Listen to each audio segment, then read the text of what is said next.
I'm Corbett Wall with USDA Livestock and Grain Market News.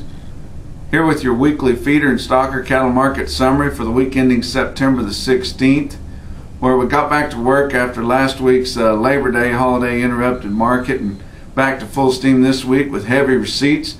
The bulk of your yearling cattle traded early in the week and sold unevenly steady to weak. Now we had a lot of price pressure early in the week with those big supplies, but after we saw some gains there midweek on the board, a lot of late week sales or Wednesday, Thursday cattle auction markets there quoted yearlings higher. Now your calves had a big heavy offering of calves come in this week, most of them being unweaned, not fleshy unweaned like we're used to this time of year, but a lot of calves were in thin condition in the drought area but still unweaned right off the cows and really stressed. And a lot of your calves, especially in the southeast and through the drought area, selling weak to $5 lower with spots as much as $12 lower. And now there's still good demand for the hard weaned calves. It's just that we don't see a whole lot of them. If guys are afforded the luxury of weaning their calves and have the feed and everything to do that, a lot of them are going to have your larger bunches and they're going to contract them for later, or they'll probably wait till later in the year to sell those weaned calves. It's really early right now in the fall run to start seeing a whole lot of weaned calves, seeing a whole lot of ballers, and not too many, not any good strings of weaned calves hardly yet. And so it's unclear to get a market there, but when we do see them in small drafts, they still sell awful well. Now we are gotten into the fall run now, and we're starting to see bigger runs coming in, but especially on these calves, they've just got to be weaned. If you want to get any of those big prices that you see advertised, and you want the buyers to come to those cattle, you've got to have them weaned. There's just too many horror stories, especially this year. A lot of those calves out of the drought areas, you know, they were just stressed all summer long without really having everything they needed to eat, and their mothers were drying out. They didn't have much to graze on, and so all that stress, and now all of a sudden, right on cue, we've got into the fall run after Labor Day, and we're seeing the cool temperatures come in now, and we're getting wide temperature swings. That's where your calves get sick. We've seen, you know, in southern Kansas as much as a 60-degree swing in a day, from nearly 100 in the daytime, and then the next morning be down in the 40s. But that's hard on people, and it's hard on the calves, and then you get them in the dusty conditions of these feedlots and growing yards, and it's just really tough on those cattle, and it's hard to keep them alive and hard to keep them doing good, where you can take some weaned calves and get away with a whole lot more stress.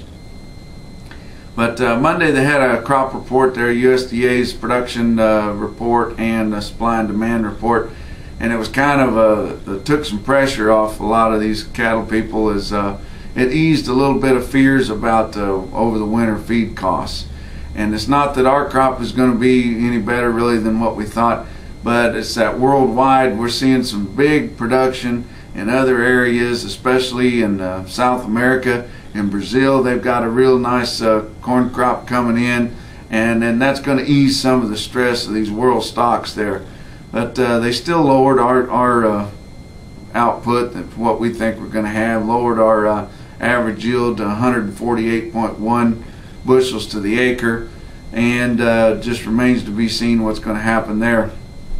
But middle of the week, we saw corn futures drop off significantly.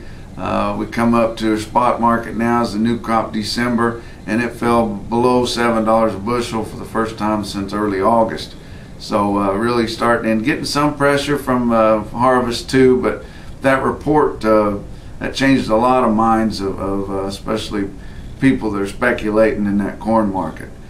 Now your fat trade this week was kind of a soap opera.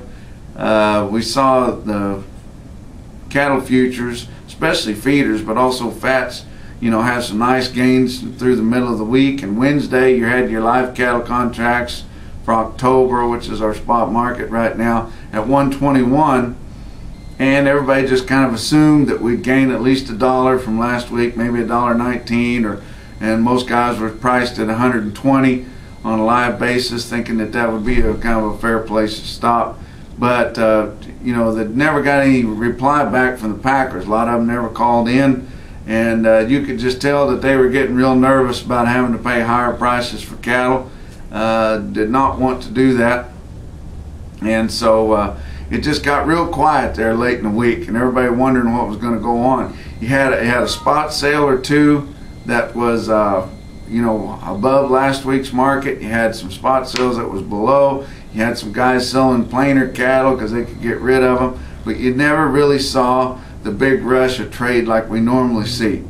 And so you know, we went through the whole week, and we're here on late Friday afternoon. We still haven't had the bulk of the trade.